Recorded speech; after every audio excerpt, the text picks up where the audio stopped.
መንፈስ ቅዱስ አሐዱ አምላክ አሜን። እንደ ሕፃናት ካልሆናችሁ ወደ መንግሥተ ሰማያት አትገቡም። በማቴዎስ ወንጌል ምዕራፍ 18 ቁጥር 3 ላይ የሚገኝ ኃይለ ቃል ነው። እንደ ሕፃናት ካልሆናችሁ ወደ መንግሥተ ሰማያት አትገቡም። ይህን ቃል ጌታችን አምላካችን መድኃኒታችን ኢየሱስ ክርስቶስ ነው የተናገረው።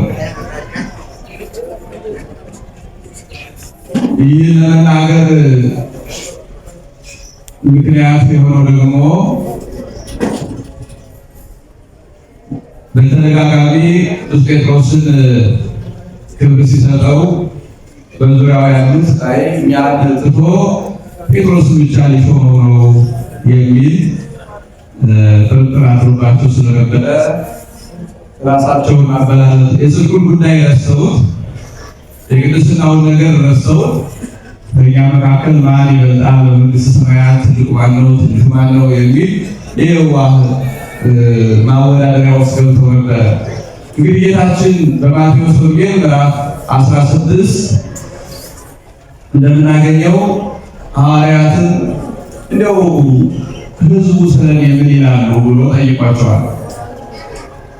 አይ ሙሴ ነው የሚልም አለ፣ ኤልያስ ነው የሚልም አለ፣ ከቀደሙ ነቢያት አንዱ ከሞት ተነስቶ ነው የሚልም አለ። ልዩ ልዩ ነው ሕዝቡ የሚሉት።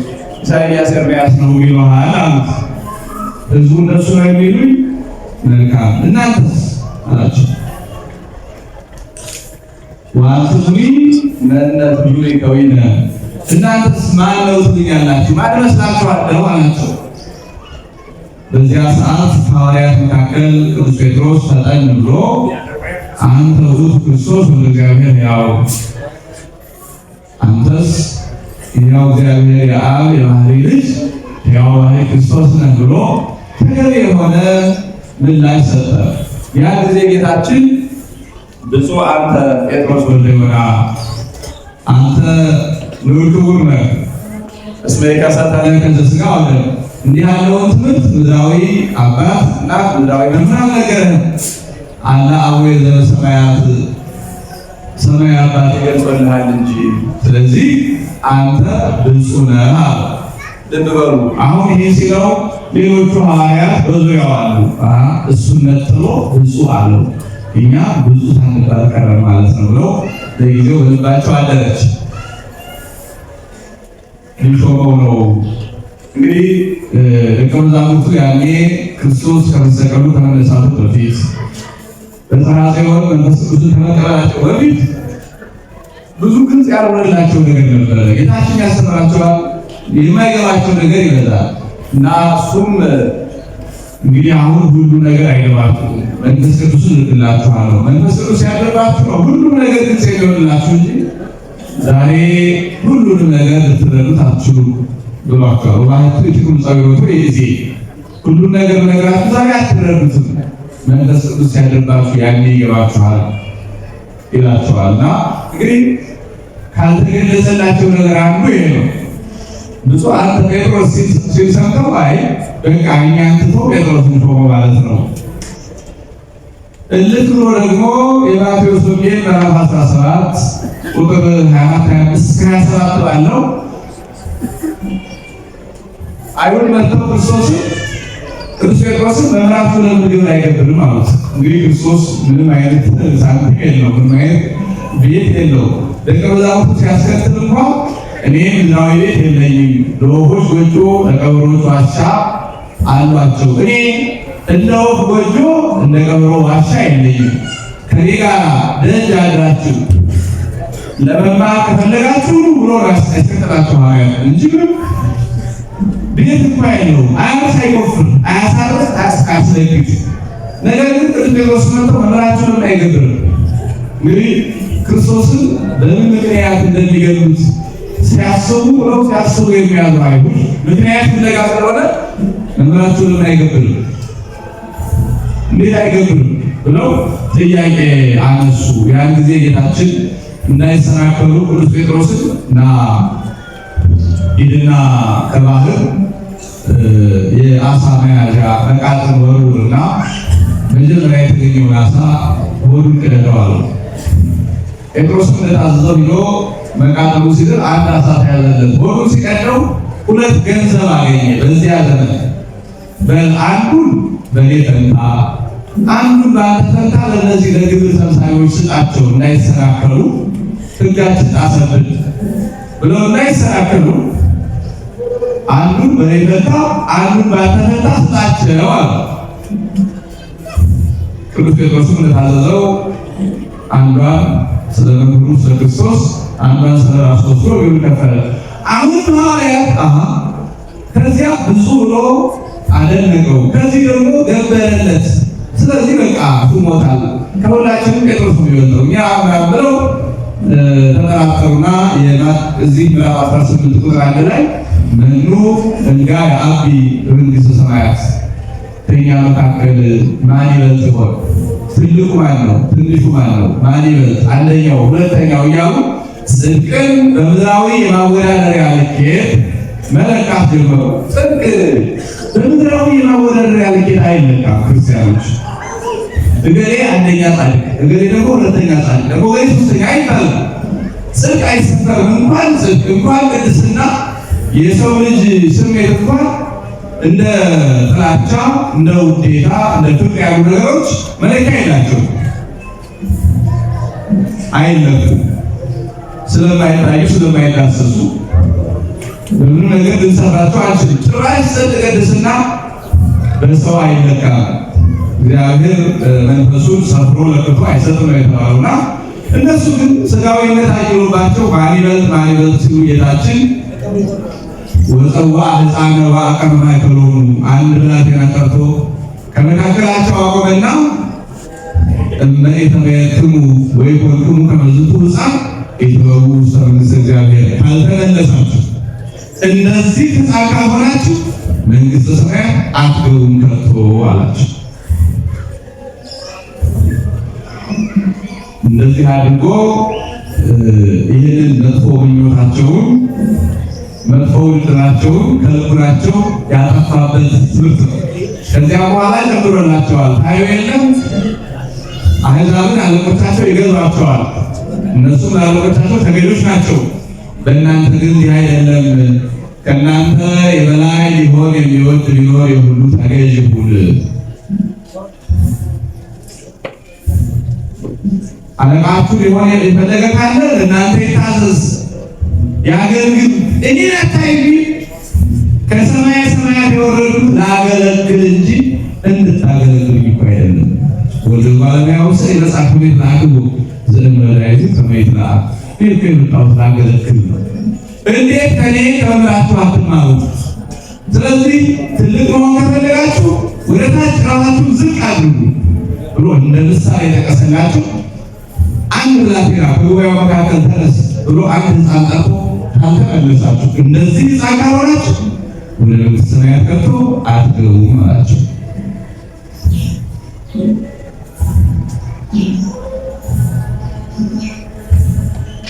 ይሄ የሕፃናት ጠባይ ለእያንዳንዳችን በጣም ይገርም መልክ ያለው ቅዱሳት ሲወቁ እንደዚህ አይደለም። ወደ ሕፃናት ነው የሚመለሱት፣ ወደ ሕፃናት ጠባይ ነው የሚመለሱት። ሕፃናት በደንብ አናስተውላቸውም እንጂ መምህሮቻችን ናቸው። ሁላችን በዚያ መንገድ ያለ ነው። ሕፃናት ነው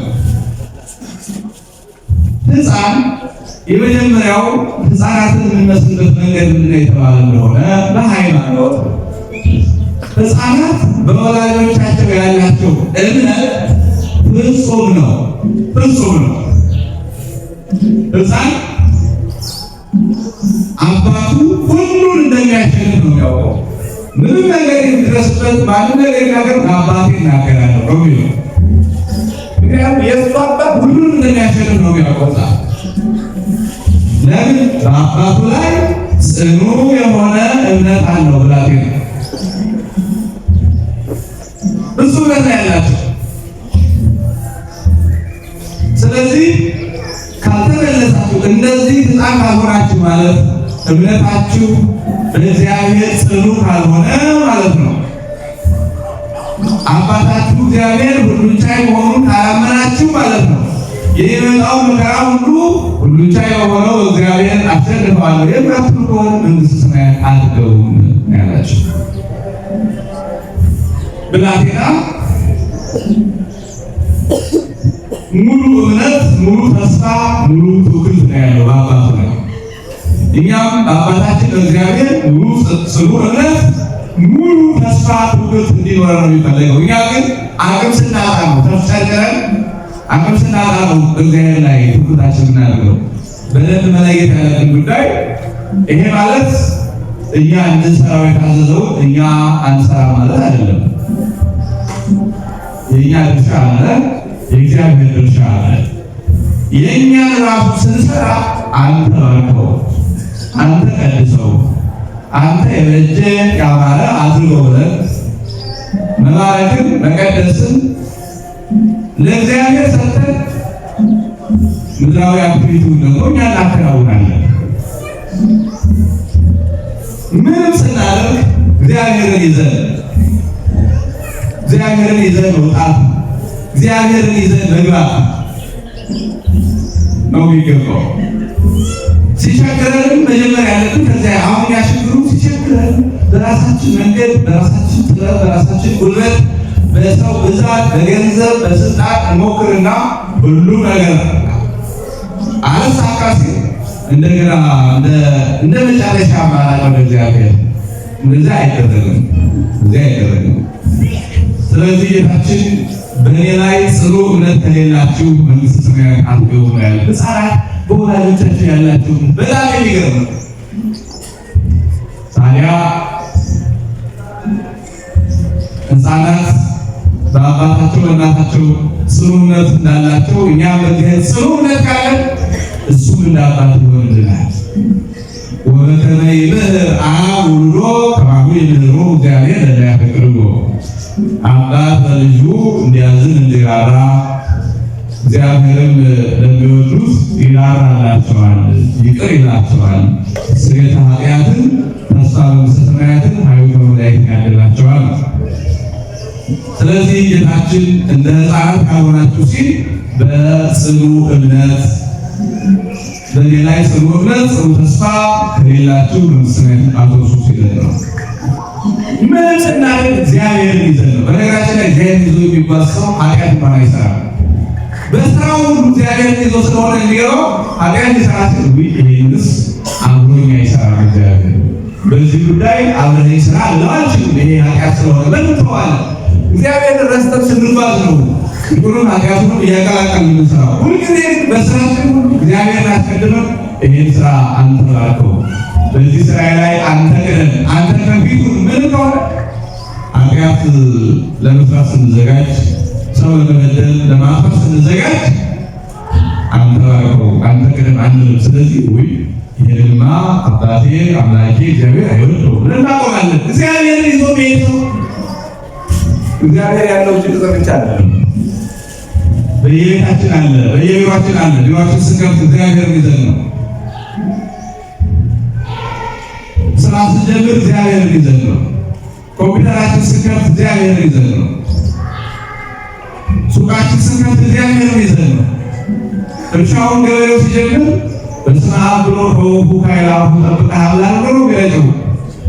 ምርቱን ባርኮ ነው የሚያስገባው። እግዚአብሔርን ይዘን ጉዟችን ከጀመር ከኃጢአት እንጠበቃለን። የምንሰራው ቡሩክ ይሆናል። ኋላ ለመንግሥቱ እንበቃለን። ለምን ካልተመለሳችሁ እንደ ሕፃናት ካልሆናችሁ መንግሥተ ሰማያት አትወርሱም ብሎናል። ሌላው እንደ ሕፃናት ካልሆናችሁ ሲል ጌታችን ሕፃናት ቂም የሚባል ነገር አያውቁም። አዳጊ ያለቀል ናቸው። ከከው ይረሱታል። እኛ ደግሞ ትንሿንም ትልቋንም አጠራቅመን እንደ መልካም ነገር በልቡናችን የመቋጠር መጥፎ ልማድ አለብን። ስለዚህ ሀዲየ በቀል ቂም በቀልን ከልቡና ማራቅ ማለት ነው። እንደ ሕፃናት ነው። ሕፃናትን በሏቸው እርስ በርሳቸው ሲጫወቱ በስህተትም አውቆም ሳያውቁም አንዱ አንዱን ሊያስለቅሰው ሰው ሊመታው ይችላል። ግን ከደቂቃዎች በኋላ ሁሉም ረስተውት ያለቀሰውን እንባውን አልቅሶ ያስለቀሰውን ደንግጦ እንደገና እየተሳሳቁ ወደ ጨዋታቸው ይገባሉ እንጂ ቅድም እኮ እንዲህ አገኘ ነበር ትንሽ ያነጋለው ምናምን የለባቸው ሰዓት እንዲህ ያለ ነገር ያውቁ ከጭን ከበቃል ተሳብራችሁ ብዙ ነው። በዚህ ነው ጌታችን ብፁዓን ብፁዓን ስለሆኑቱ ይሄ ወደ እግዚአብሔር ልቡናቸው እንደ ሕፃናት ንጹሕ የሆነላቸው ሰዎች እንዳልኩራታቸው እግዚአብሔር ጋር ይታጣል። እኛማ ብናይናችን ያለ ሲያስቡት እንደው ስንቱ ስራ ቦታ በጉልበትናው በጥሉ በሄድንበት በዋልንበት ሁሉ ሰው ስንጠላ በሰው ስንጠላ ስንቀየም ስናስቀይም የሻከረን ያለ ነው። እንዲያው ንጹሕ ልብ ያለው ሰው የታደለ ነው። ንጹሕ እግዚአብሔር ብቻ እያሰበ ከጥቂት በቀል ከተንኮል ገሬ ልብላው ገሬ ብሎ ከኢትዮጵያ ከሚል ሰውነትን ከሚያይስ ነገር ርቆ የሚኖር ሰው ነው እድለኛ ሰው። ስለዚህ ተንኮል እያያዛችሁ ቂም እያያዛችሁ በልቡናችሁ መንግስቱን እንወርሳለን እንዳታስቡ ነው ያለ ጌታችን እኮ። እንደ ሕፃናት ቂም ነገር የላችሁ ካልሆናችሁ መንግስት አትገቡም ብሎ ነው የዘጋው አላፍነት።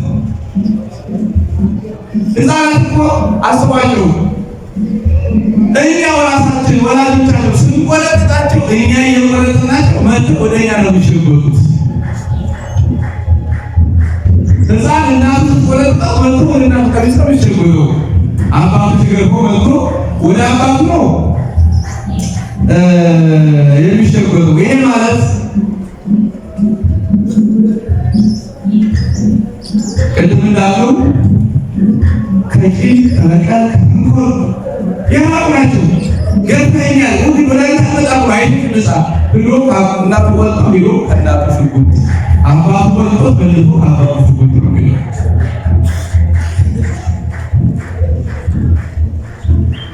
በቀል ቂም ስለማያውቁ ሌላው እግዚአብሔር እንዴት መከራ ያመጣብኛል እንዴት እንዲህ ይገስጸኛል ብለው ጻድቃን እንደ ሕፃናት ስለሆኑ አይሸሹም። መከራ ይመጣው ወደ እግዚአብሔር ነው። ችግር ሲገጥማኝ ወደ እግዚአብሔር እየሆነ አስቡት። መከራው ሲጨምር ወደ እግዚአብሔር፣ መከራው ሲጨምር አሁን ወደ እግዚአብሔር እየተቆነጠጠ ወደ አባቱ እየተቆነጠጠ ወደ እናቱ ለሚሸጎጠው ብላቴና ቅዱሳን መከራ እንኳን ሲገጥማቸው ወደ እግዚአብሔር ነው። እኛ በእውነቱ ብዙ የእኛ ክርስቲያን ትንሽ ነገር ተገጠመው ለማኩረፍ ቅርብ ነው። ምክንያቱም አብዛኛው ሰው ቤተክርስቲያን እናቴ የሚለው በአንደበቱ ይናገረዋል እንጂ በተግባር አልተረዳው። በቀላሉ ላናቀላችሁ ይችላል። አብዛኛው ሰው ቤተክርስቲያን እናቱ ወይ የቤተክርስቲያን ባለቤት የሚለው አላረጋገጠም። ለምን ነው ተመካከላችሁ የሆነ ካህን አንድ ሊያቆም አንድ ካህን ያስቀይሙ በቃ ቁርቤጋ ቤቱ አይደለማ። ሰው የሆነ ሰው አስቀየመኝ ብሎ ከገዛ ቤቱ የሚቆመልላል ግን ያስቀየመኝ ብሎ ቤቱ ቢተፋል ቤት ነው ቤት ይችላል። እኛ ግን ቤተክርስቲያንን ገና ቤታችን እናታችን ገና አባታችን የሚለው ነው ስላልጸናን ቤተክርስቲያን አካባቢ መጥተን የሆነ ነገር ሲቀጣላ ቤተክርስቲያን ቤተክርስቲያን ሲሄድ እንዲህ ነው እዛው እንዲያሉት እዛው እንዲሉት ግን ሰው አለ እንዴ? ምን ማለት ነው ይሄ? ይሄ ቤት አይደለም እንዴ? ይሄ ቤት እናታችን አይደለም እንዴ? የእግዚአብሔር አባታችን ግን አይደለም እንዴ? ሰው ከአባቱ ቤት ይሄዳል። ከዛም ሲቆረጥ ወደ አባቱ አይደለም እንዴ የሚሄደው? እንዴ ዲያቆኑ ጸበል ሲያድል ቶሎ ያልሰጠ የሚበላው አኩርፎ እኮ የሚወስዱት ገጥሞናል። ዲያቆኑ ጸበል ሲያድል አዳላብኝ ብለው በቃ ሊሄድ ቤተክርስቲያን የእግዚአብሔርን አባትነት የቤተክርስቲያንን እናትነት በትክክል አይምሯችን ላይ አልተቀመጠም። ልጆቻችን ምን ነው ማስተማር ያለብን? ክርስቲያኖች የእኛ አባትነት ታውቁታላችሁ። ጠለን ነው የምንሞተው። የእኛ እናትነት ታውቁታላችሁ። ጠለናቸው የምንሞተው አይደል?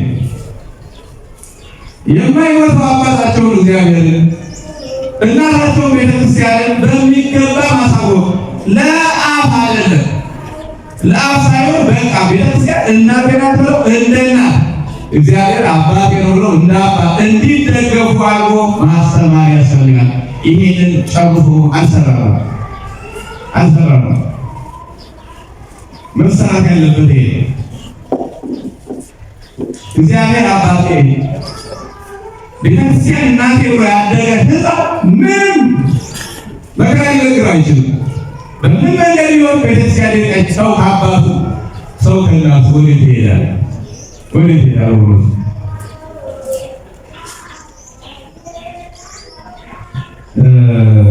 ጌታችን ሐዋርያትን ስጋዬን ብሉ ደሜን ጠጡ ሲል አይሁድ እፎ ይክል ሀበነ ስጋሁ እንዴት ስጋውን ሊሰጠን ደሙን ሊሰጠን ይችላል እያሉ ብዙዎች ሲበተኑ ሐዋርያትን እናንተም መሄድ ከፈለጋችሁ ሂዱ አላቸው። መሄድ ትፈልጋላችሁ ሲላቸው አይቴና ሀቡርን ዘቃለ ሕይወት ብከ እንዴ እኛም አውሪት እንሄዳለን። የሕይወት ቃል ያለ ከአንተ እንደሆነ አውቀን የተለቀቀ እኛም የት እንሄዳለን? ልጆቻችን እንዲህ እስከሚሉ ድረስ ነው ክርስቲያኖች መስራት ያለብን። ወዴት እንሄዳለን ሲሉ ድረስ ከቤታችን ከቤተክርስቲያን ከአባታችን ከእግዚአብሔር ወዴት እንሄዳለን እስኪሉ ድረስ መስራት ያስፈልጋል። አብዛኛው ክርስቲያን እንደዛ አይደለም። በአንድ በተራ ነገር አቁርፎ የሚቀረው ይሄ ቤት የራሱ ቤት መሆኑን ያልተረዳ ሰው ከራሱ ቤት አቁርፎ አይቀርም። ወሬ ተናገረኝ የሆነ ሰው ምናለ ብሎ ከራሱ ቤት አቁርፎ ቢቀር የለም በስጋዊ እዚህ ታዲያ ነው። ስለዚህ ተመልሳችሁ እንደ ሕፃን ካልሆናችሁ መንግሥተ ሰማያት አትገቡም ሲል ሕፃን አኩርፎ ከእናቱ አይሸሽም፣ ሕፃን አኩርፎ ከአባቱ አይሸሽም። እየተገረፈ ወደ አባቱ እየተቆነጠጠ ወደ አባቱ የሚመለሰው ቤተክርስቲያን በጾም በቀኖና ስትቀጣችሁ ኃጢአት ሰርተን ስጋችን አርክሰን ወደ ካህኑ ስንሄድ ይህን ያህል ቀን ጹም፣ ይህን ያህል ስግደት ስገድ፣ ይህን ያህል ምጽዋት መጽውት፣ ይህን ያህል ጸልይ ብላ ቤተክርስቲያን ትቀጣናለች። ይህ መንፈሳዊ ቅጣት ነው። ተቀጣን ብለን ከቤቷ እየተቀጣን እስከዚህ ቀን ድረስ ቀኖና እስከሚያልቅ ስጋው ደግሞ እንዳትቀበል ብላ ቤተክርስቲያን ታግደናለች። በእርግጥ አብዛኞቻችን ጥንቱን ስለማንቀበል ይህ እንኳ ብርቅ አይሆንብንም። ስጋው ደግሞ ሁሉ ጊዜ ለሚቀበል ክርስቲያን ግን ኃጢአት በሰራ ጊዜ ይህን ቀኖና እስክትፈጽም ድረስ ስጋው ደግሞ እንዳትቀበል ይባላል። እንዲህ ትለምነው ቤተክርስቲያን እያለቀስን እንዲሁ ቤቱ እንመጣለን። ቀኖናችንን ፈጽሞ በዚህ ቤት ውስጥ ነው። ሕፃን እየተቆነጠጠ ወደ እናቱ ነው የሚሄደው። በመቀመጫ ተከታተው እኮ ቤተክርስቲያን ልጆች ናቸው። በጣም ይገርመኛል። አንዳንድ ወንዶች ቤተክርስቲያንን እንደ ርስ ያደርጓትና የዛሬ ሳምንት መጥተው የሆነች ቦታ የሚቀጥለው የሆነች ቦታ እንዲ አንድ 3-4 ሳምንት የሆነች ተመሳሳይ ቦታ ከተቀመጡ ከዛ በኋላ በሊዝ የገዙት ይመስላቸውና ለማለርስ ሌላ ሰው ሲያገኝ ተነሳሽ የኔ ቦታ ዜት ቆሚና ግን ሰዎች አሉ። በቤተክርስቲያን ውስጥ የገሌ ቦታ የሚባል የለም። የገሌ ቦታ የሚባል የለም። በዚህ ምክንያት ቦታችን ልቀቅ የተባሉ ብላ ቦታ ምቀደማለች በገዛ ቤቱ። ስለዚህ ተመልሰን እንደ ሕፃናት እንድንሆን ጌታችን ነግሮናል ማለት ነው። ሌላው ሕፃናት ትዕቢት የሚባል አያውቁም። በሕፃናት ትዕቢት የለም። ጨርሶ ትዕቢት የሚባለው ነገር የለም። ልቡናቸው ከትዕቢት የራቀ ትሑታን ናቸው ልጆች። እኛ እየመከርናቸው ነው እንጂ ከጭቃው ላይ የሚቀመጡ ደስ ይላቸዋል፣ በቋንሻው ላይ የሚቀመጡ ደስ ይላቸዋል። እኛ ልብስሽ ይቆሽሻል እያልናቸው ነው እንጂ ለእነሱ ደንታ አይሰጣቸውም። ልብስ የቆሸሸ ብለው አያፍሩም። ለምን? ከትዕቢት የራቁ ስለሆኑ ራሳቸውን ዝቅ ማድረግ አይገዳቸውም ማለት ነው ልጆች። እኛ ደግሞ ትንሹ ትልቅ አሁን ትዕቢተኛው ማለት በተለይ አሁኑ ዘመን ሁሉ ሰው ራሱን አንግሶ ነው ቁጭ ያለው። ከዛ ይወጣና አንዱ ሚዲያ ላይ ይጽፋል፣ አንዱ ፌስቡክ ላይ፣ አንዱ ላይ ቲክቶክ ላይ ያወራል። ራሱ ንጉስ ነው የሚሆነው። ስታዩ ታክሲ ላይ ምንም ላይ በቃ ሰው ራሱ ተንኩስ ነው። አንድ ነገር ሲናገር አራት ነው ሰው ትዕግስት ይባል ነገር ነው። ይሄ የትዕቢት ውጤት ነው። ህፃናት ወዳላቸው ሲናገሯቸው ይደነግጣሉ። በአይን ሲያዩዋቸው ይደነግጣሉ ህፃናት። ስለዚህ ካልተመለሳችሁ እንደ ህፃናት ካልሆናችሁ መንግሥተ ሰማያት አትገቡም ሲል ጌታችን ከትዕቢት ወጣችሁ ትሑታን ገሮች በቀና የምትመልሱ አዛኞች ካልሆናችሁ በስተቀር መንግሥተ ሰማያት አትገቡም ማለት ነው። በጣም የሚገርመው ህፃናት ከፍቅረ ነዋይ የራቁ ናቸው። ለህፃናት ሎሚ ያሳይታችሁ ወርቁ ብትቀበሏቸው ወርቁን በሎሚ ይለውጧቸዋል። ምንም የተለየ ፍቅላቸው ክብ መሆኑ እንጂ ይሄ ወርቁ ይሄ ሎሚው ብሎ አይለዩም ህፃናት። የሚያምር ነገር ሰጥተን ወርቃቸውን እንቁ ብንቀበላቸው ለጌታ ፍቅሩ የለባቸውም። ስለዚህ እንደ ህፃናት ሁሉ ጌታችን ከፍቅረ ነዋይ ራቁ ማለት ነው። ይቺ ፍቅረ ነዋይ በግድ ታስቸግራለች። ፍቅረ ነዋይና ሰርቶ ማግኘት የሰማይና የምድር የተለያዩ ናቸው። በደንብ ልትበሉ። ፍቅረ ነዋይ ማለት አነሰ በዛ ገንዘቡ እንደ ሰው መውደድ ማለት ነው። ሰርቶ ማግኘት ግን የተፈቀደ ነው። ሰርታችሁ አግኙ ግን ገንዘብ አትውደዱ የተባሉ የሚወደድ እግዚአብሔርና ሰው ብቻ ሰውና እግዚአብሔር ነው። ገንዘብም መስራት ማግኘት ይገባል። በዚህ ምድር ላይ የተቀመጥነው እንሰራ ልናገኝ ነው። ይቺ ምድር ልናለማት ነው። ይሄ የተፈቀደ ነው። ሰርቶ አለማግኘት ትክክል ነው። ስንፍና ነውር ነው በክርስትና። ግን ሰርተን የምናገኘውን ገንዘብ እንደ ሰው መውደድ ግን ጣዖት ማምለኪያ አለ። ጣዖት ማምለኪያ አለ። እኛ በግድ ሁለቱም አይነት ችግር ያለን እንጨረጨራለን። እንደምታዩት ያው ትንሽ የስራ ባህላችን ደገም ያለ ነው። አንዳንዱ በክርስትናው ለማሳወቅ ይፈልጋል። ሌትም ቀን ሰርቶ ማግኘት ክርስትና አይገለገልም። እግዚአብሔርን ይዞ ሃይማኖቱን ይዞ ክርስትናውን ይዞ ሌትም ቀን ሰርቶ ማግኘት የቱንም ያህል ሚሊየን ቢሊየን መሆን የተፈቀደ ነው። ያንን ሚሊየን ቢሊየን ገንዘብ ማፍቀር ግን አይቻልም። ህፃናት አያውቁም። ስለዚህ እንደ ሎሚ የተከበለለ ወርቅ ይዘው ይችን ሎሚ ካለ አስስ ጠብቱ እሺ ብለው ወርቁ በሎሚ ይለውጣቸዋል። ፍቅሩ ስለሌለባቸው ነው። ፍቅሩ ስለሌለባቸው። ስለዚህ እንደ ህፃናት ከፍቅረ ነዋይ ራቁ ማለት ነው ጌታችን። ከፍቅረ ነዋይ ራቁ።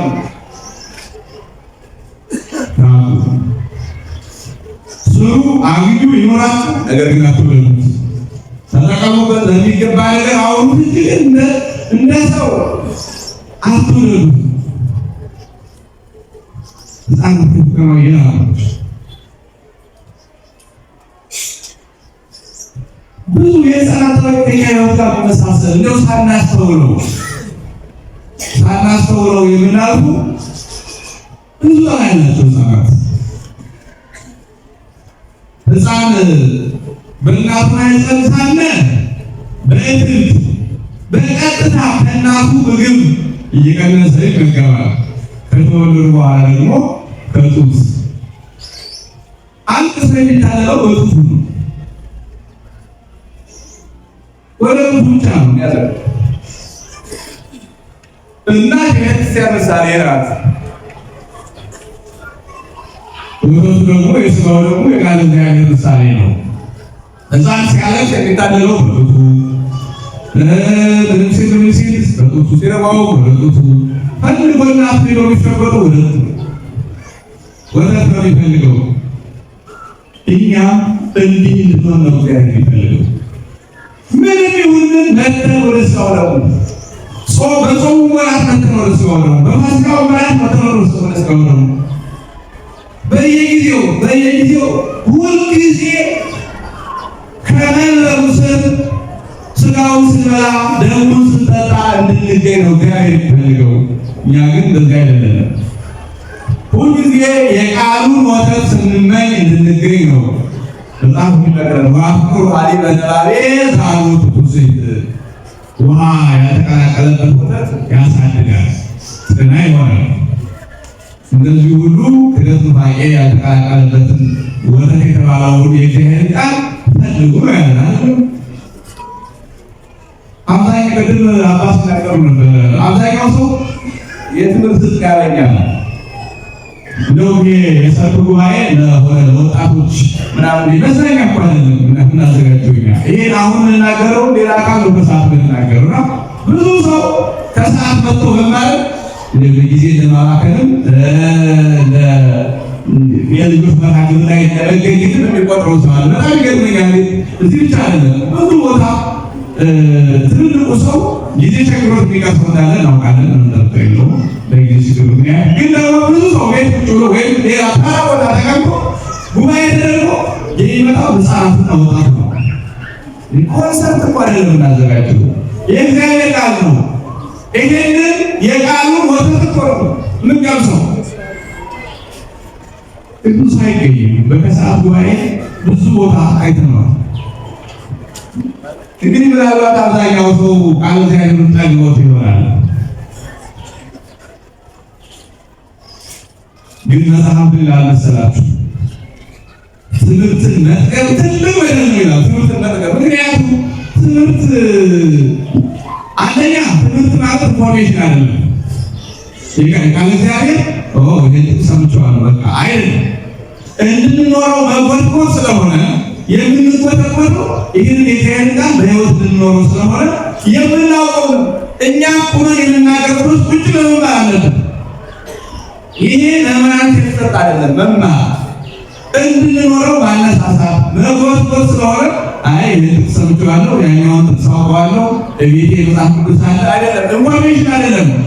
እንዲህ የሚሆነው መረጃ ሲሆን ነው ሰምቼዋለሁ የሚባለው። ይሄ ግን ሕይወት ስለሆነ እግዚአብሔር በቃሉ በኩል ስለሚጎበኘን ሰምቼዋለሁ አልሰማሁትም እኔ መገኘት አይጠበቅብኝ አይባሉና ትልልቅ እናቶችና አባቶቻችን ጉባኤ ሲጠራ ግድ የላቸው አትጥሩ።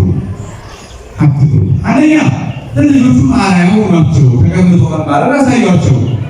ሁለተኛ የትምህርት ያህል ትምህርት ቤት ይጠገባል።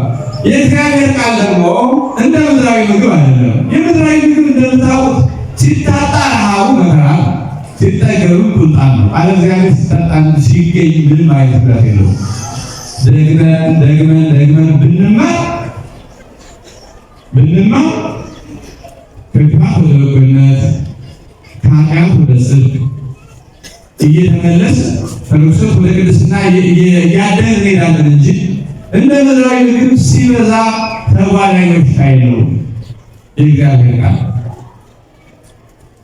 ስለዚህ ሕፃናት ሩጠው ሄደው በእናታቸው ወተት እንደሚጽናኑ የክርስቲያን መጽናኛ የእግዚአብሔር ቃል የክርስቶስ ሥጋና ደም ነው። የኛ ሰው ግን ያው ረሃብተኛ ነው። እዚህ ላይ ነው የተከለከለው ነው ይመስለው። ይሄ ከሥጋው ከደሙ የመራቅ ጠባያችን እንዴት እንደሚስተካከል እንጃ። ሕፃን ከእናቱ ወተት ርቆ እንዴት ነው ጤነኛ የሚሆነው? እንዴት ነው የሚያድገው? የሚጎለምሰው እንዴት ብሎ ነው? ከእናቱ ጡት ርቆ አንድ ብላት ያለ አብዛኞቻችን ግን የዛ ጠባይ ይታያል። ብዙ ሰው ነው እንጂ ደግሞ ስለዚህ ጌታችን ሕፃን ርቆ ወደ እናቱ ጡት ወደ ወተቱ እንደሚሸጉት እናንተም ከኃጢአት ሸሽታችሁ ወደ ሥጋው ደሙ፣ ከጸብ ሸሽታችሁ ታርቃችሁ ወደ ሥጋው ደሙ፣ ንስሐ ገብታችሁ ወደ ሥጋው ደሙ፣ ብድግ ብላችሁ ወደ ቃለ እግዚአብሔር ማለዳ ገስግሳችሁ ወደ ሥጋው ደሙ ገስግሱ ውጡ። እንዲህ የሆነ እንደሆነ መንግሥቱን ትወርሳላችሁ፣ ካልሆነ መንግሥቴን አትወርሱም ነው ያለ።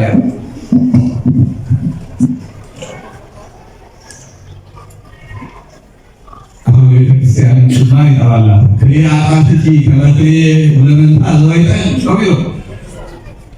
ሁለቱ ጡቶችሽ ይላታል ጠበኛው ሰሎሞን። ብሉይና ሐዲስ ማለት ነው፣ ሥጋውና ደሙ ማለት ነው። ግን ማን ይጠባታል? ቤተክርስቲያን እኮ አሁን ወልዳ ገና በአራስ ቤት ሕፃኗ እንደሞተባት እናት እየተቸገረች ነው ያለችው። ወልዳ በአራስ ቤት ሕፃኗ የሞተባት እናት ልጇን ማጣቷ ትልቁ መከራ፣ በዚያ ደግሞ ጡቷ ፈሳለው ፈስ ይላል፣ ትቸገራለች። ቤተክርስቲያን አሁን ይላል ይቀድሳሉ። 5 ካህናት ብቻ ተቀብለው ይመለሳሉ። ቤተክርስቲያን ሕፃኗን እንደሞተባት ልጇን እንደሞተባት ታዝናለች። የክርስቶስ ሥጋና ደም የምታሳድግበትን እውነተኛውን ወተት የሚጠጣና አጣ ታዝናለች። ቤተክርስቲያን በሐዘን ላይ ናት። እናንተ ክርስቲያኖች እናታችን ልትባረክ ተባለ፣ ገንዘብ ተውበት አልተባለ፣ በወርቅ በብር ግዙት አልተባለ። ኑ እናንተ የተጠማችሁ ኑ በነፃ ብሉ ጠጡ ያለ ወርቅ ያለ ኢሳይያስ ያለ ወርቅ ምን አለ ወርቅ እናታችን ቤተክርስቲያን ባናሳዝናት ወልዳ ስታበቃ በ40 ቀን በ80 ቀን ሁላችንም ወልዳ ስም አውጥታ ሰይማ ወደ ሚካኤል ገብረ ሚካኤል ወደ ሚካኤል ብላ ሰይማ ስታበቃ ምን አለ ጡቷ ባንተውባት። ሕፃን ጠምቶ ያድጋል። ክርስቲያን ጠምቶ ነው የሚያድገው። ያልጠጣ ሕፃን ጤነኛ አይሆንም። እንደው ሌላውን ተውትና እንኳን ወደ ጥጦ ሲቀየርባቸው ልጆች በጣም ከባድ ነው። ሐኪሞችም ሲመክሩ እንደምትሰማቸው ቢያንስ እስከ 6 ወር የእናታቸውን ጡት እንዲጠቡ ነው የሚመከረው። የእናቱን ጡት ያጠባ ልጅ ለበሽታ ተጋላጭ ነው የሚሆነው። እገቱ ይቀጭጫል። ሌላ ነገር ይገጥመዋል። ከእናቱ ጋር የሚኖረው አታችመንቱ በዛ መጠን ይቀንስ። ከሥጋው ከደሙ የራቀ ክርስቲያን እንደዚህ ነው። የነፍስ ደዌ አያውቀውም። በነፍስ ደዌ ይለከፋል።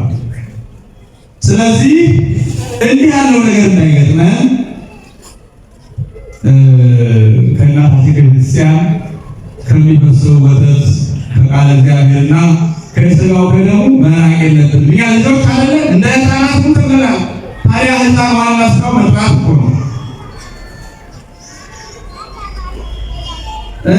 ሕፃን ሌላው የሕፃን ማሸነፊያው ምንድን ነው? ማልቀስ። ሲያመው ማልቀስ፣ ሲርበው ማልቀስ፣ ሲመታ ማልቀስ፣ እናቱ ሲያጣ ማልቀስ። በቃ የሕፃን ማሸነፊያው ማልቀስ ነው። ሌላ ቋንቋ የለውም።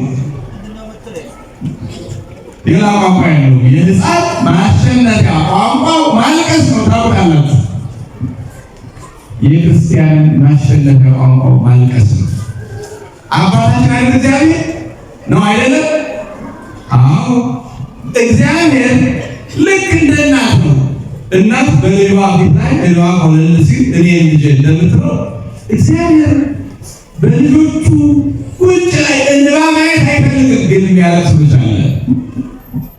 ኃጢአት ሰራ ብሎ የሚያለቅስ ብቻ አለ። ሰውነቴን አረከስኩ ብሎ የሚያለቅስ የለም። ሰው አስቀየም በልቤ ማደረብ ብሎ የሚያለቅስ የለም። አሁን ብቻ ያለቅስ ያላለቀሰ ብላቴና እናቱ አባቱ ሊረዱት አይችሉም። ምክንያቱም የሕፃን ቋንቋው ልቅሶ ነው። ልቅሶ ነው የሕፃን ቋንቋው። ከርቀት ሙራ ኩሽና ሙራ ውጭ ሙራ ሕፃኗ ቀስ ሲልና ወይኔ ልጅ ሩጣ ትሄዳለች። እኛ አያለቅስበታል። እግዚአብሔር ታመናል እኮ በኃጢአት ታመናል፣ በዘረኝነት ታመናል፣ ተለክተናል፣ በልዩ ልዩ በሽታ ግን አናለቅስም። ይህ በጣም ከባድ ነው። ይህ በጣም ከባድ ነው። ሰው ታመም ያለው ካላለ እንዴት ነው ታውቃላችሁ? በሽታው የአእምሮ ህመም ነው የሚባለው። ሌላ ሰው እግሩን ቢያመው ሌሎቹን ሕዋሳቱ በሙሉ ቢያመው እንደታመመ ይረዳል። ሐዘኑን ለሰዎች ይገልጻል። ቢችል ወደ ሐኪም ቤት ብቻ መፍትሄ ይፈልጋል። አእምሮ ከታመመ ግን እኔ ምን ያለው ነው የሚለው። የእኛ አሁን እንደዛ ነው የገጠመን። ወደ አእምሮ ህመምነት አድርጎብናል። እንግዲህ ሰንዴ በዚህ ዘመን ሳያለቅስ እግዚአብሔር ደግሞ እንደ እንባ የሚያስፈራው ነገር የለም። እግዚአብሔር ከኛ አሁንኛ ሩሩ ይሆን ይመስላል። ጌታችን በማቴዎስ ምዕራፍ 7 ላይ ለምን ታገኛላችሁ ሁሉ ይሰጣችኋል የሚለው ላይ ምን አስቀምጧል መሰላችሁ? ለምን እናጣለላችሁ ወይም እግዚአብሔር ይጨክንብናል ብላችሁ እንዳትጠራጠሩ። አሁን እናንተ ልጃችሁ ድንጋይ ዳቦ ጠይቃችሁ ድንጋይ ትሰጣላችሁ እንዴ አለ። እናንተ እንኳን ክፉዎቹ፣ እናንተ እንኳን ተንኮለኞቹ ልጃችሁ ዳቦ ጠይቃችሁ ጥርሱን ይስበረውላችሁ ለድንጋይ አትሰጡት። ልጃችሁ አሳ ጠይቃችሁ ይጥራል አትሰጡት፣ መርዙ ይደለውላችሁ። ይልቅስ ከዳቦ ቅርቡን አስወግዳችሁ ለስላሳው ከአሳው አጥንቱን አስወግዳችሁ ስጋውን ትሰጣላችሁ። እናንተ እንኳን ክፉዎቹ አለ ሰማይ አባታችሁ ቸሩ አባታችሁ እግዚአብሔርማ ከእናንተ ይልቅ እንዴት አይራራም? እንዴት አይራራም? ሩሩ ነው እግዚአብሔር አይችልም። አሁን እግዚአብሔር ልጅ ነው ያለው፣ እሱ ምንጊዜም አባት ነው። ያው አንተሰ አንተክም ማለት አንተ መቼም ያው ነህ። ትናንት በሁለት ዘመን ይራራ ነበር እግዚአብሔር፣ የወላጆቹን እንባ ያብሳል።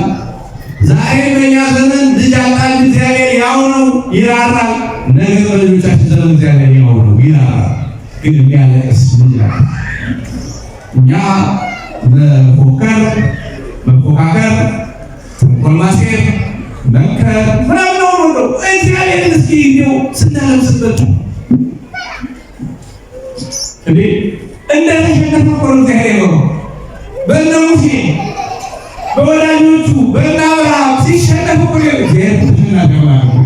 በተለይ ካለቀስበት ህዝቡ ወጥቶ ጣዖት አቁሞ ብሩን ወርቁን እንዳማካ ነው እያመለከ አስቸግሮት በቃ የህዝብ ማጥፋት አለብኝ ብሎ ከወሰነ በኋላ ሙሴ አይሆንም አሁን ተመለከቱ። ሙሴ አንድ ሰው አልፈጠረም። የፈጠራቸው እግዚአብሔር ግን ሙሴ ወዳጁ ስለሆነ ሙሴ በጣም ባለሟሉ ስለሆነ ሙሴ ልጁ ስለሆነ እግዚአብሔር ሙሴ አይጨክንም። ህዝቡን አቀታለቅ አይሆንም ማለት ነው። አይሆንም። በጣም የሚገርመው ቃል ምን ያመሰላችሁ? እባክህ ተወኝ ላጥፋቸው አለው ይላል። አሁን ሙሴ እና እግዚአብሔር ምን ተወዳድረው ነው? ሙሴ አንድ እንደኛው ማይሰው ማለት እግዚአብሔር ምን ይላል? ሙሴ እባክህ ተወኝ ወዳጅነት እኮ ነው እግዚአብሔር ወዳጆቹ ያለው ቦታ ወዳጆቹ እባክህ ተወኝ አትስቸግረኝ አይሆንም አለ። ሙሴ ያሸነፈ እነሱ ከምታጣ ለምን ያገለኝ ወይ አንተን ሳልገለህ አንተን ከምገል ሁሉንም ይቅርላችሁ ይቻለኛል ብሎ ቆሮስራኤል ተሞያዳማ ሶማኮ ሙሴ ሁሉ ቆመ ከነሁ አምድን ወይ ከመሽሮ ቆመ በመከራው ሰዓት ሙሴ በአማላጅነት በፊቱ ባይቆም ኖሮ ይላል ቅዱስ ዳዊት ያጠፋቸው ዘንድ ተናግሮ ነበር። ግን ሙሴ ከፊቱ ሲቆም መጀመሪያ እኔን አጥፋና ከዚያ ሙሴ አይ አንተን ወዳጅን እስከማጠፋ ሁሉም ይሄን አይነት እስራኤል ይጥለዋለሁ አይወድም እግዚአብሔር። አሁን ልጅ ነው ያጣው እግዚአብሔር። ስለዚህ ተመልሳችሁ እንደ ሕፃናት ሁሉ ማለት ኃጢአት በሰራችሁ ጊዜ መጣችሁ አልቅሱ፣ በተጣላችሁ ጊዜ መጣችሁ አልቅሱ፣ ሀገር መከራ በገጠማችሁ ጊዜ መጣችሁ እግዚአብሔር አልቅሱ፣ ቅድስና ምሕረት በራቃችሁ ጊዜ መጣችሁ አልቅሱ ማለት ነው። እግዚአብሔር በማንኛውም ምክንያት መተን ካለቀስ ከፊታችን እንባ ማየት አይፈልግም። እንባ ማየት አይፈልግም። እኛ ስጋዊ እናት አባቶቻችን ስናጣ እንዴት እንደምናለቅስ ታውቃላችሁ። ስጋዊ ወንድሞቻችን ስናጣ እንዴት እንደምንወራ ታውቃላችሁ። እንደው ለሰይፍ ስንጭምር አለበት ነገሪ ታላቅሰችን እንግዲህ ያለቅስም እየተገለገለው ጭምር እግዚአብሔር ያ ጌታ ቅዱሳን ያው ላይ ስናጣቅ እና ፍጭ አይደለም። ይሄ የመንፈሳዊነታችን መውረድ መቀነስ የሚታወቅበት አንዱ መንገድ ነው ክርስቲያኖች። ስለዚህ ጌታችን ምን አለ? አልቅሱብኝ። በቃ ቁጥሩን እኮ ነገረን። እሱ ራሱ እኮ የሚሸነፍበት መንገድ ነገረን። እናንተ አልቅሱብኝ፣ እኔ አልችልም። ስለዚህ ተመልሰን እንደ ሕፃናት መሆን ማለት ነው ክርስቲያኖች። በጣም የሚገርመው ይሄ ትምህርት ሲያስተምር ጠርቶ ከፊቱ ያቆመው ብላቴና እንደ ምሳሌ ያስተማረበት ካልተመለሳችሁና እንደዚህ ሕፃን ካልሆናችሁ ብሎ ምሳሌ አድርጎ ያስተማረበት ሕፃን አግናጤዎስ ይባላል። ቅዱስ አግናጤዎስ ዛሬ እረፍቱ ነው። የቅዱስ አግናጤዎስ ያለች ገና ሕፃን ነው። ያን ጊዜ ሐዋርያት ለማስተማር ብቻ ከተሰበሰበው ሕዝብ አንዷን ልጅ ያቀፈችውንና እስኪ ላኪው ልጅሽ ብሎ ከፍቷቆ ካልተመለሳችሁና እንደዚህ ሕፃን ካልሆናችሁ መንግሥተ ያድርገው ማለት ነው። ያ ሕፃን ቅዱስ አግናጤዎስ ይባላል። ቅዱስ አግናጤዎስ እጅግ በጣም ለክርስትና ቀናኢ የነበረ ሊቅ ነው። ብዙ መናፍቃን መልስ በመስጠት መናፍቃንን በቃልም በአፍም በመጽሐፍም በማሳፈር ከዚያም ባለፈ በሕይወቱ በማሳፈር የታወቀ ሊቅ ነው። የታወቀ ሊቅ ነው። በጣም ብዙ መከራ ደርሰውበታል መናፍቃን። አይሁድ እና የሮም ነገሥታት ብዙ መከራ ደርሰውበታል። የመጨረሻ ሕይወቱ በአንበሳ እንዲሰበር የተደረገውና ወደ ሮም ሲሄድ ክርስቲያኖቹ እናቶች፣ አባቶች እንግዲህ ኤጲስቆጶስ ነው የነበረው፣ ሊቀ ጳጳስ ነው። ከፊቱ ቆመው አባታችን እባክህ አትሙትብን፣ እባክህ ትረፍልን፣ እባክህ እያሉ እያለቀሱ ከፊቱ እየወደቁ ሊሄድ ነው። ከሄደ ነገሥታቱ ይዘው እንደሚገሉት በሳት እንደሚያቃጥሉት ለአራዊት እንደሚሉት የታወቀ ነገር ነውና ምዕመናኑ ሴቶቹ ወንዶቹ ከፊቱ እየወደቁ ኧረ እባክህ ቢያንስ አንተ ትረፍልን ሲሉ ተው ልቤን አትዘጥሩት፣ እኔ ወደ ቤተ እግዚአብሔር እንደገባው እንደ መገበሪያው ስንዴ ለእግዚአብሔር መሥዋዕት ሁኜ ለመቅረብ ወስኛለሁና ልቤን አትክፈሉት አላቸው።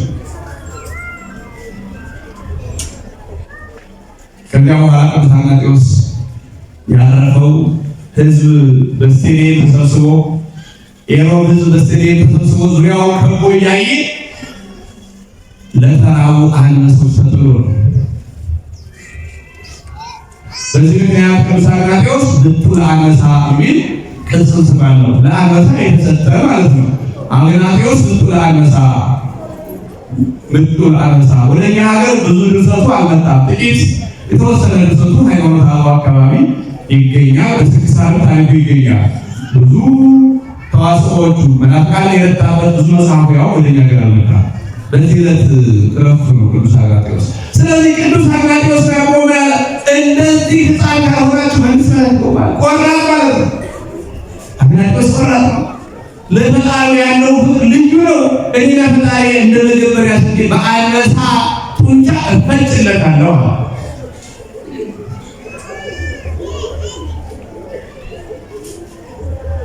ለእግዚአብሔር ምንድን ነው ማለት ነው?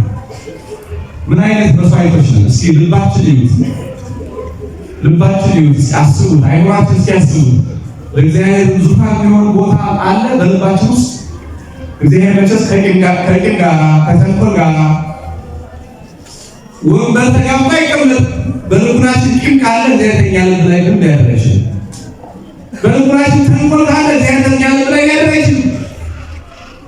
የእኛ ሰውነት የተዘጋጀው የእግዚአብሔር መሠዊያ ነው። አንደበታችን ጸሎት የምንሰዋበት፣ ልባችን ፍቅር የምንሰዋበት፣ እጃችን ምጽዋት የምንሰዋበት፣ እግራችን ቁመን የምንሰዋበት፣ ሰውነታችን በሙሉ መሠዊያ ነው። ግን መሠዊያው ካልታጠበ፣ መሠዊያው ካልከበረ፣ መሠዊያው ከረከሰ መስዋዕቱ አይከብርም። እኛ ችግር ሕፃን ንጹህ ነው፣ መሠዊያው ንጹህ አድርጎ ነው እግዚአብሔር ያለው። ሕፃን ንጹህ ነው፣ አንደበቱ ንጹህ፣ ሰውነቱ ንጹህ፣ ልቡ ንጹህ። ንጹህ አይሆናችሁ መስዋዕት አቅርቡ። መስዋዕት እኮ ማለት የክርስቶስ ሥጋና ደም ብቻ ነው። ጸሎት መስዋዕት ነው። በአንደበታችን ነው የሚሰዋው። አንደበታችን በሐሜት በክፉ ነገር ከረከሰ መስዋዕታችን አይቀበሉም እግዚአብሔር። ፍቅር መስዋዕት ነው። ከሰው ጋር መዋደድ፣ ሰውን መውደድ ለእግዚአብሔር እንደ መስዋዕት ነው የሚቆጠረው። ነገር ግን ልቡናችን በቂም ከረከሰ ተበላሽ ማለት ነው። ስግደት ራሱ መስዋዕት ነው። ነገር ግን በረከሰ ሰውነት አይደለም።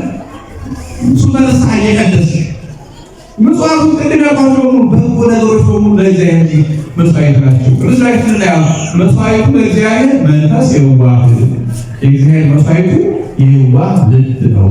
የዋህ አይምሮ ነው። ቅን አይምሮ ነው የእግዚአብሔር መስዋዕቱ። ለመሰራት እንዲያሉ አይሁድ በልቡናቸው ቂም፣ ተንኮል፣ ትዕቢት፣ ርኩሰት ይዘው ነገር ግን ላሙን በጉን እየነዱ መጥተው ለእግዚአብሔር ይሄን አምጥቻለሁ ይላሉ። ነገር ግን 20-30 ሰው ጋር ተጣልተዋል። እነሱ ወርቁን ብሩን አምጥተው በሚዛን እንቁ ይላሉ። ነገር ግን ዘማውያን ናቸው። ስለዚህ እንዲህ ያለው መስዋዕት ኃጢአት እየሰሩ ሳይገቡ ሳይመለሱ በሰው ፊት ብዙ ገንዘብ እየሰጡ ነገር ግን በውስጣቸው እየረከሱ ሲያስቸግሩት ምን አለ? መስዋዕቱ ለእግዚአብሔር መንፈስ የዋህ። የመጀመሪያው የእግዚአብሔር መስዋዕቱ የተሰበረ የዋህ ልብ ነው። ሕፃናት በዚህ ትልቅ አርአያ ናቸው፣ መምህሮቻችን ናቸው።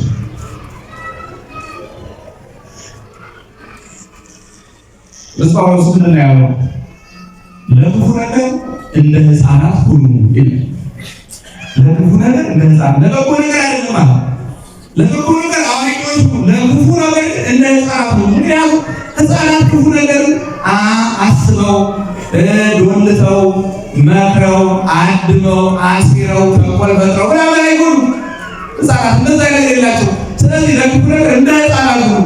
ሕፃናት በቀላሉ ይታለላሉ፣ በቀላሉ ይሸወዳሉ። ለክፉ ነገር እንደ ሕፃናት ሁኑ፣ የዋሆች ሁኑ፣ ለበጎ ነገር አዋቂዎች ሁኑ የተባሉ።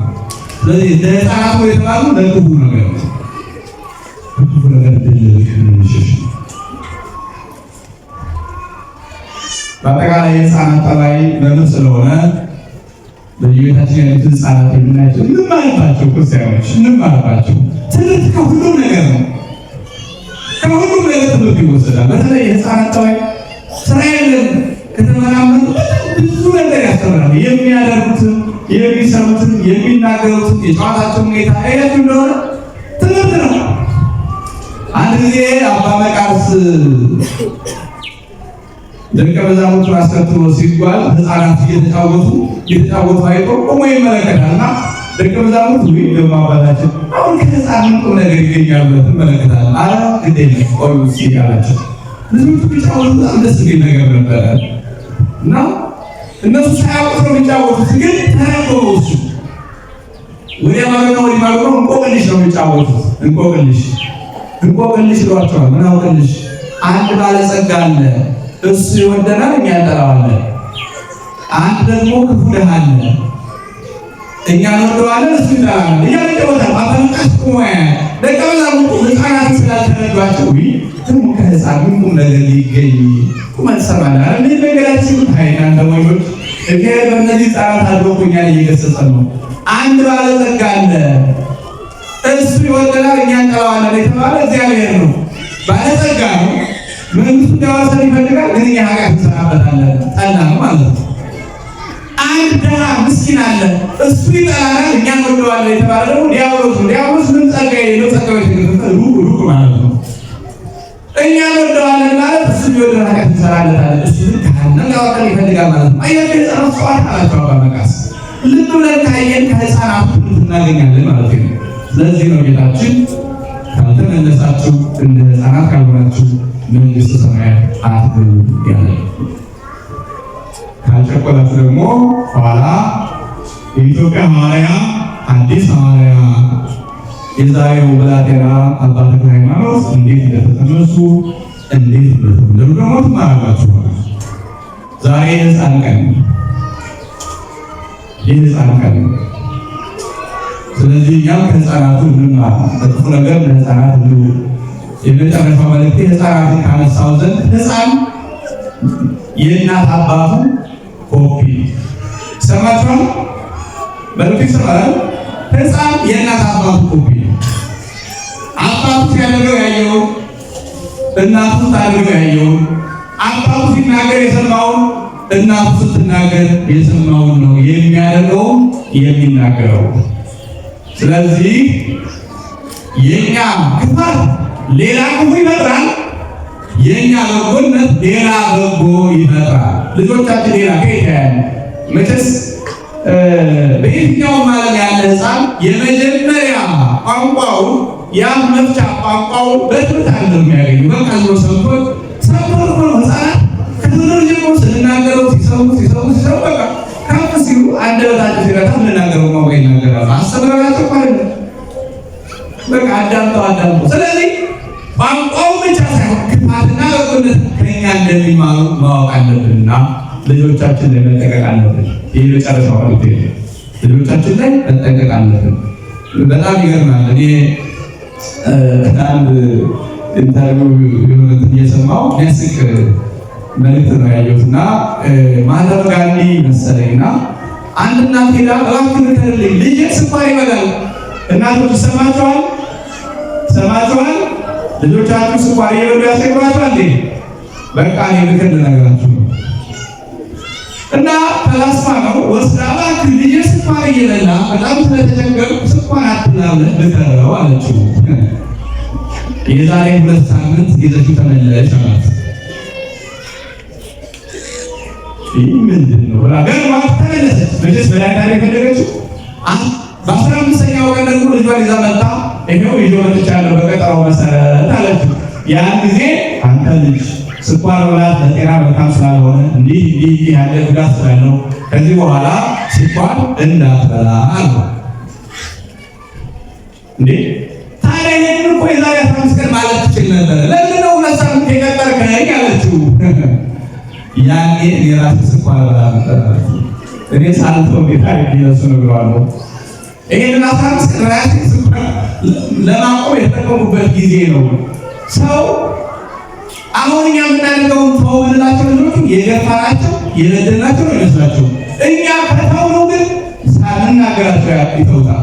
እኛ የጠላነውን ሳንናገራቸው ይተውታል። እኛ የበደልነውን ሳንነግራቸው ይወዱታል። ስለዚህ ከቃላችን ባለፈ ልጆቻችን ከተግባራችን ስለሚወስዱ እባካችሁ እናቶች፣ አባቶች ልጆቻችሁ ምን እንደሚያዩ ምን እንደሚሰሩ ተጠንቀቁ።